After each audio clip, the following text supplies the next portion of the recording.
On est à Montreuil, à Datapollet, qui est un hackerspace spécialisé dans le textile.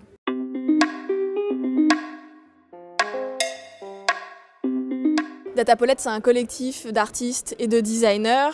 Il y a à peu près 5 personnes qui pilotent cette association.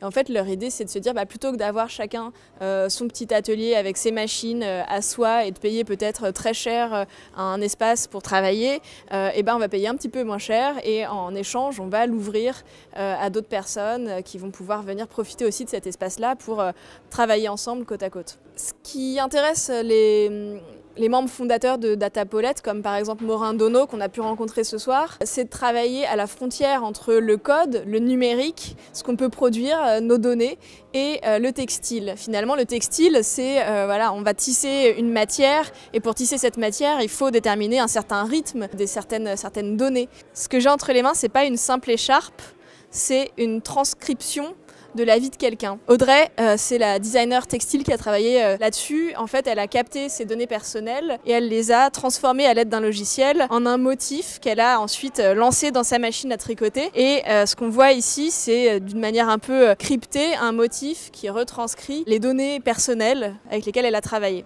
Et ce qui les intéresse aussi chez Datapollet, c'est de vraiment fabriquer eux-mêmes leurs machines. Donc ils sont beaucoup dans la récup, dans le détournement. L'idée, c'est de ne pas être contraint par des machines qu'on peut trouver aussi dans la grande industrie classique, mais d'avoir une réflexion sur les outils qu'ils vont utiliser pour créer leur forme et pour travailler. Ce qui est intéressant ici, c'est qu'ils sont capables de travailler à la fois avec du code, avec du numérique, avec des machines à tricoter, des machines à tisser commandées numériquement, et puis ils ont quand même récupéré aussi des vieux métiers à tisser qui sont plus des outils qu'on voit dans des ateliers d'artisans finalement assez classiques. Donc ils sont vraiment à la limite entre deux mondes.